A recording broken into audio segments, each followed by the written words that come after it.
O ano é 1884.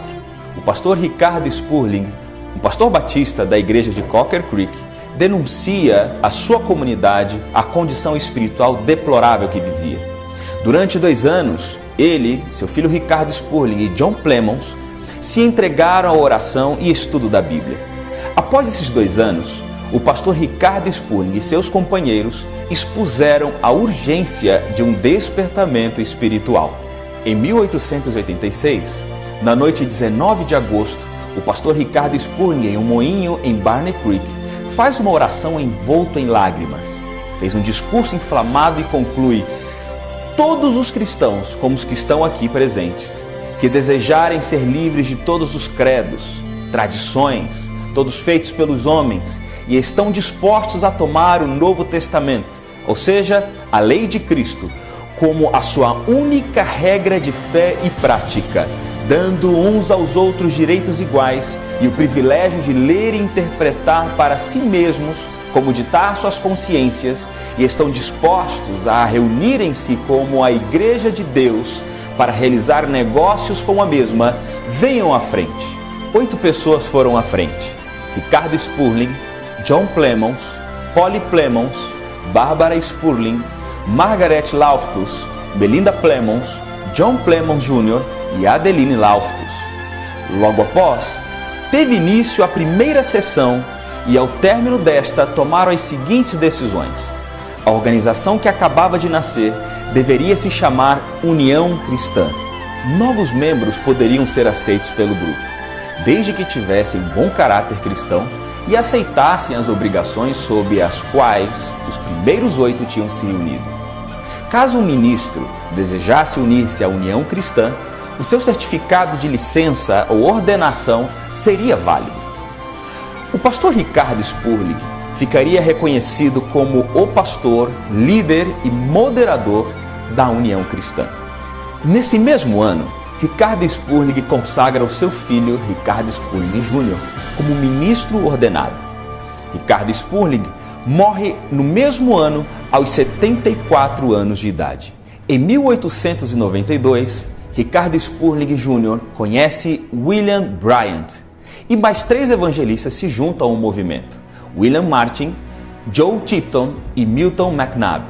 Em 1896, William Martin, Joe Tipton e Milton McNabb chegam a Camp Creek e iniciam reuniões em uma escola cedida pelas autoridades do município.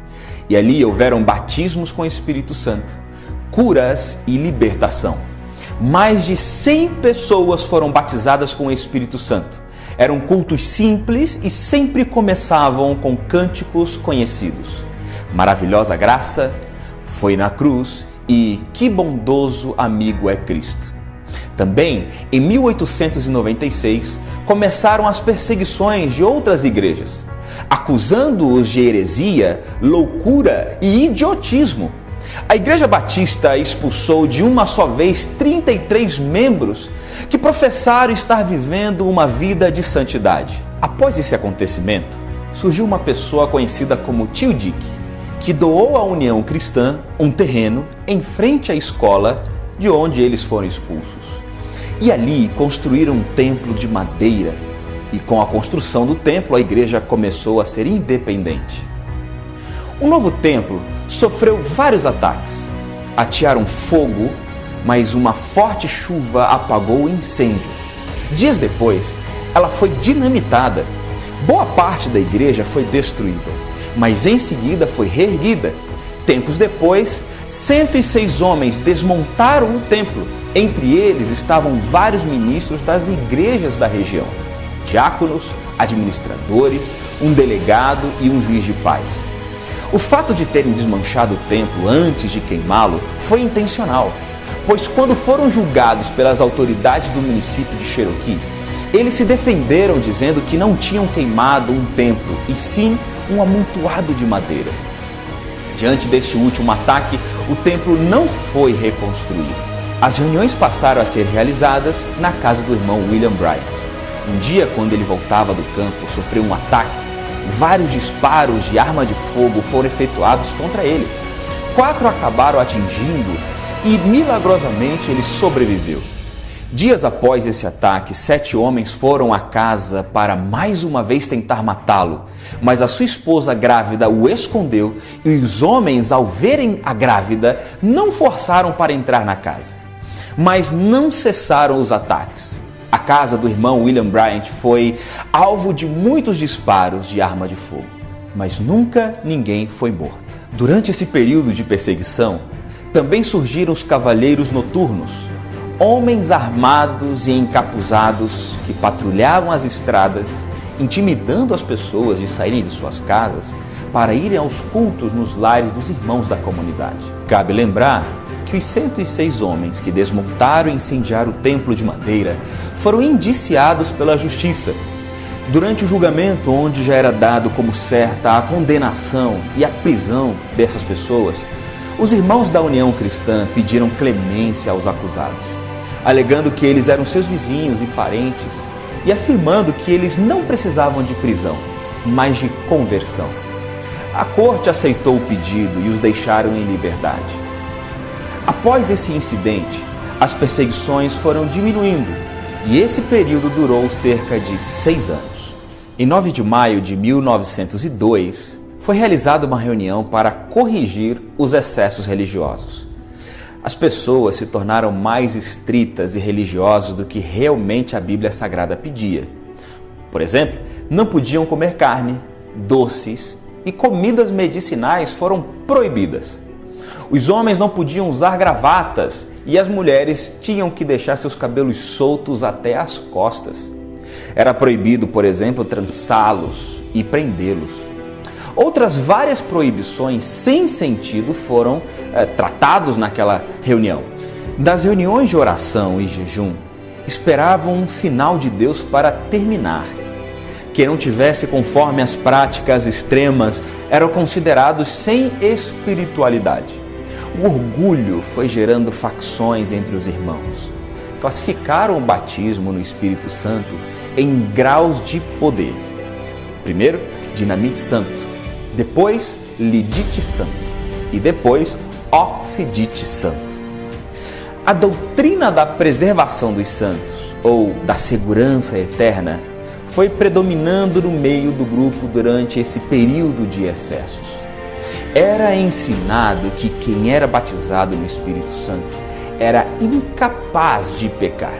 Eles estavam selados e não podiam cair. Então, nada do que fizessem seria pecado. Também nessa reunião foi adotado um novo nome para a igreja: Igreja da Santidade de Camp Creek. Camp Creek era somente para designar o local onde a Igreja da Santidade estava sediada. O irmão William Bryant foi ordenado ministro e nomeado oficial da igreja. E o pastor Ricardo Spurling Jr. continuava sendo o pastor titular. No dia 13 de junho de 1903, 5 novos membros ingressaram à igreja. Isso aconteceu após uma reunião de estudo bíblico onde eles foram convencidos de que a doutrina do grupo estava de acordo com os ensinos do Novo Testamento. 2 dos 5 foram consagrados como diáconos e um deles chegaria a ministro ordenado. O nome de um deles era A.J. Tomlinson. Ele era um vendedor de Bíblias e já conhecia o movimento desde 1896. Sabia do avivamento experimentado por eles, das perseguições e dos excessos do grupo. Nessa reunião, antes de fazer parte realmente do grupo, Tomlinson faz uma série de perguntas e todas foram respondidas com base na Bíblia.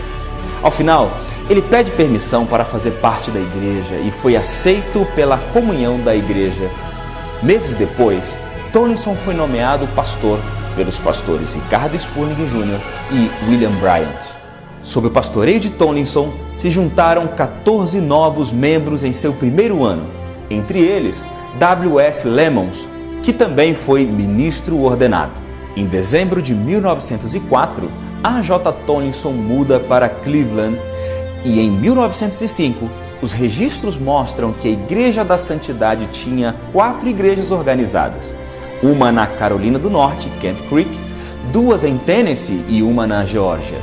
Ainda em 1905, houve um consenso entre os 4 ministros que seria necessária uma reunião com os representantes das 4 igrejas para responder perguntas, estudar a Bíblia, traçar planos e avaliar o crescimento desta igreja.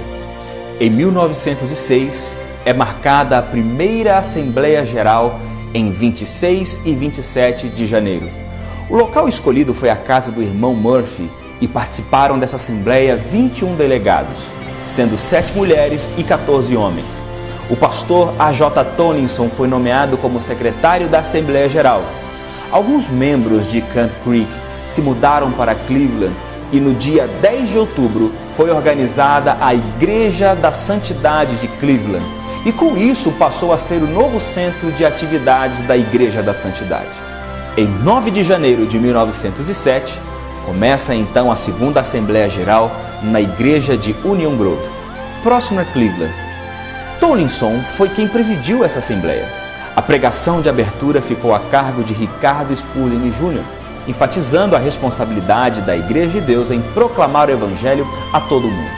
Nessa mesma Assembleia, no dia 11 de janeiro, por unanimidade, foi a mudança do nome Igreja da Santidade para Igreja de Deus. Também foram consagrados mais 2 membros ao ministério, Alex Henry e H.L. Trim. Além disso, foi também formalizada a função de moderador da Assembleia Geral e Tomlinson foi o primeiro a assumir essa função. Nos dias 8 e 12 de janeiro de 1908, a terceira Assembleia Geral foi realizada em Cleveland. O pastor Tomlinson, que ainda não havia recebido o batismo com o Espírito Santo, foi batizado neste domingo seguinte ao término da terceira Assembleia Geral. Em 1909, a quarta Assembleia Geral foi realizada no dia 6 de janeiro, também em Cleveland. O pregador da abertura foi novamente Ricardo Spurling Jr. O moderador geral foi Tomlinson. E haviam representantes de 12 igrejas. Nessa Assembleia, ficou também decidido que o moderador geral da Assembleia também representaria a igreja continuamente, e não somente nos dias da Assembleia. Após essa definição, Tomlinson foi escolhido como moderador geral da Igreja de Deus, sendo esse cargo o primeiro cargo executivo da Igreja de Deus, com duração de 1 ano para a função. A quinta Assembleia Geral foi realizada em Cleveland em 1910. O crescimento da igreja foi o ponto principal dessa Assembleia. Um relatório foi apresentado e continha os seguintes números: 1.005 membros, 31 igrejas, 22 ministros ordenados e 20 ministros licenciados. O título de moderador geral foi extinto e surgindo a figura de supervisor geral, e que essa pessoa seria responsável também por nomear pastores. E no ano de 1911, temos a sexta Assembleia Geral, que trata sobre o organograma da Igreja de Deus, com a entrada da figura do supervisor de Estado. 7 estados tiveram seus supervisores nomeados. Em 1913, a data das Assembleias Gerais foram alteradas nessa Assembleia, saindo do período do inverno para o outono. Por conta disso, facilitou a participação de mais delegados e, por outro lado, acabou criando um problema: como hospedar tantas pessoas durante as assembleias. Na Assembleia Geral de 1914, foi criado um comitê para decidir sobre a aquisição de um local para as futuras Assembleias Gerais. A.J. Tomlinson mais uma vez foi eleito como supervisor geral. 5 líderes da igreja fizeram uma sugestão que a sua eleição fosse perpétua, e a proposta foi aceita. Em 1915, nessa Assembleia, o comitê criado para a aquisição de um local das futuras Assembleias Gerais apresentou um relatório com uma soma de $235,35 para a compra de um auditório. Em 1916, em janeiro, foi comprado um grande auditório em Harriman, Tennessee, por $3.000, na qual foi realizada a Assembleia Geral no mesmo ano. Na Assembleia Geral, foi criado o Comitê dos Anciãos. Este comitê, junto com o supervisor geral, deveriam preparar a agenda das assembleias que mais tarde esse conselho se tornaria oficialmente como o Conselho dos 12. Durante a Assembleia de 1917, foi decidido que a igreja construiria uma escola para treinamento de rapazes e moças para trabalharem com eficácia no campo. O nome da escola era Escola de Treinamento Bíblico. No ano de 1918, no dia 1º de janeiro, na cidade de Sevierville, Tennessee, a professora Nora Chambers deu início à primeira turma do primeiro curso da primeira escola bíblica da Igreja de Deus. Esse ano, devido à gripe espanhola, não houve Assembleia Geral. No ano de 1919, na Assembleia Geral, foi tomada a decisão de se criar um orfanato. Um projeto semelhante havia sido criado em 1911 pelo irmão Bryant. Uma casa alugada com 15 crianças, mas infelizmente esse projeto não foi adiante. E no ano de 1920, o orfanato chamado Número 1 foi inaugurado em dezembro, e esse projeto tem sido um dos principais da Igreja de Deus ao redor do mundo desde então. Em 1922, é estabelecido o Comitê Executivo nesta Assembleia. Na Assembleia Geral de 26, é conhecida como Assembleia das Mudanças Radicais. A mudança dos estatutos em primeiro lugar. Em segundo lugar, houve criação e nomeação de um comitê de publicações. Em terceiro lugar, criação e nomeação de um comitê de educação, composto de 5 membros.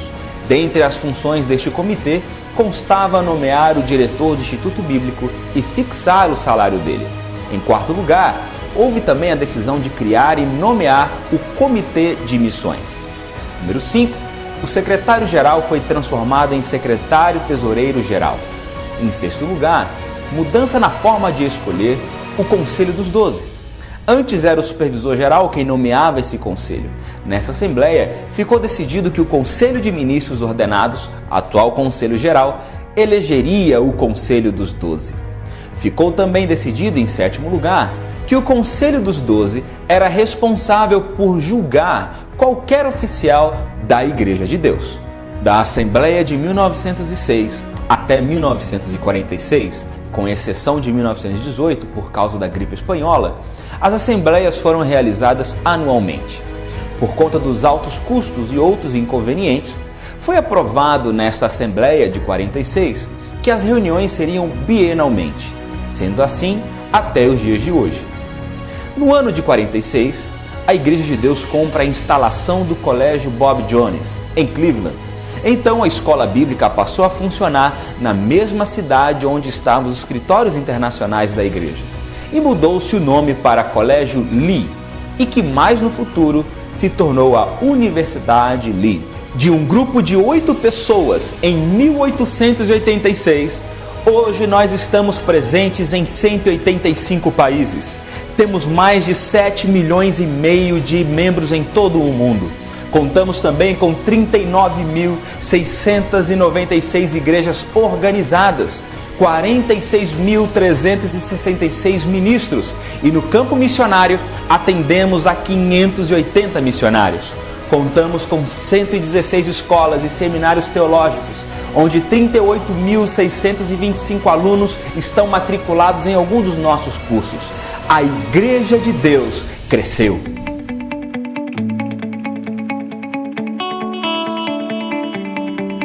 A Igreja de Deus também chegou no Brasil. Segundo Silas Carvalho, no dia 26 de agosto de 1934, chegava na cidade do Rio de Janeiro a missionária Caroline Matilda Paulsen. Ela fora enviada ao Brasil por uma igreja dos Estados Unidos chamada Igreja Evangélica Calvário Pentecostal. A irmã Matilda Paulsen era procedente da cidade de Olímpia, estado de Washington. Ao chegar no Brasil, a mesma fez contato com o pastor da Assembleia de Deus, pastor Paulo Macalão. Imediatamente foi para o estado da Bahia, onde permaneceu durante 5 meses para aprender a língua portuguesa. A Igreja Calvário Pentecostal era uma igreja pequena.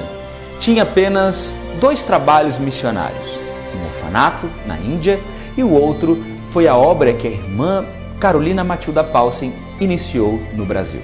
A missionária Matilda Paulsen chegou ao Goiás no dia 9 de fevereiro de 1935. Assim que ela se estabeleceu na cidade de Catalão, Goiás, começou a pregar uma mensagem pentecostal. Logo, iniciou-se uma perseguição contra a sua pessoa. Ela foi apedrejada enquanto fazia culto ao ar livre, juntamente com algumas pessoas que simpatizavam com o modelo pentecostal de sua pregação. Ela tentou alugar um salão no centro da cidade para dirigir alguns cultos, mas ninguém quis alugar este salão porque eram pentecostais e não queriam que os pentecostais abrissem uma igreja ali. A cidade era muito católica e fez grande oposição à mensagem de Caroline.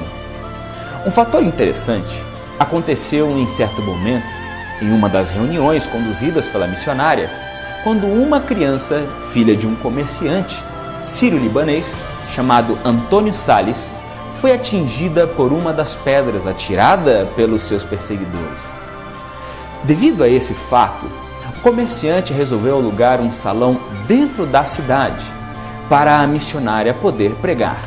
Quando a notícia desse ocorrido chegou ao padre da cidade, gerou um grande desentendimento com o comerciante, ameaçando de privação dos sacramentos da igreja. Porém, o salão permaneceu aberto. E a primeira pessoa que chegou para compor o ministério da missionária Carolina, em catalão, foi um senhor chamado Manuel Pereira, conhecido por todos como Manuel o Português. Sobre a missionária Matilda, o reverendo Silas Carvalho escreve, abre aspas, a missionária Matilda era uma mulher de um caráter firme, que buscava ser correta. Em 1983, durante uma conversa com o professor Antônio Salles Filho, certificou-me de que era o filho do comerciante que alugava o salão para a irmã Caroline. Ele contou vários detalhes de desentendimento do pai dele com o padre, por causa do aluguel do salão para a missionária Matilda.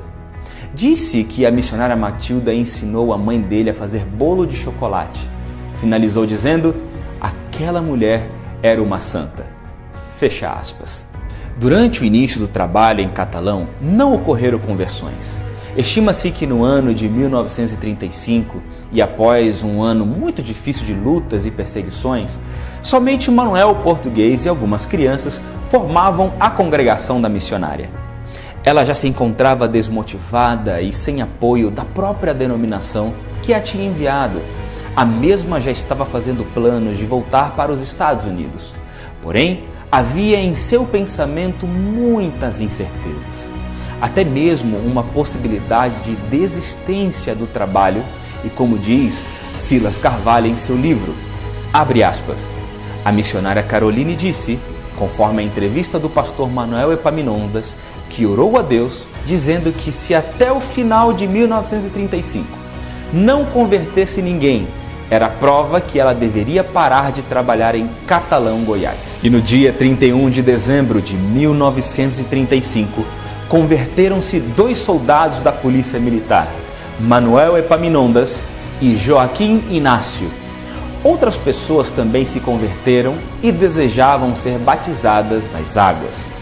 O primeiro batismo foi realizado no dia 16 de maio de 1936.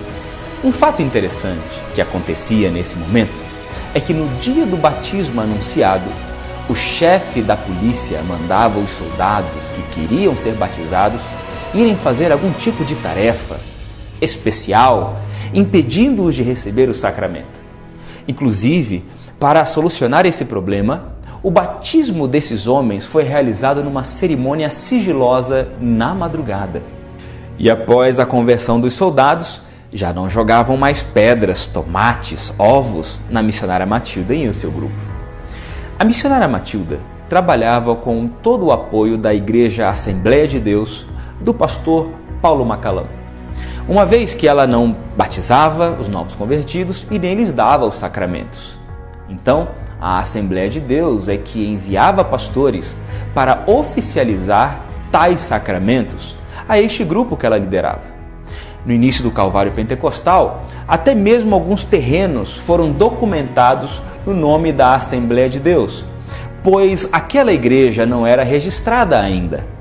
Alguns anos mais tarde, a Igreja Calvário Pentecostal foi registrada separadamente da Igreja Assembleia de Deus. Em 1937, o jovem soldado da Polícia Militar Manuel Epaminondas casou-se com uma jovem recém-convertida chamada Maria. Essa moça, mesmo antes de ser batizada, ganhou várias pessoas para o Evangelho. Pouco tempo depois do seu casamento, Epaminondas foi consagrado pastor, sendo o primeiro pastor da Igreja Pentecostal aqui no Brasil. Ele foi doutrinado pela missionária Matilda e tornou-se o principal auxiliar dela. De acordo com o crescimento do trabalho, a missionária Matilda Paulsen concluiu que já não podia continuar à frente da Igreja Calvário Pentecostal.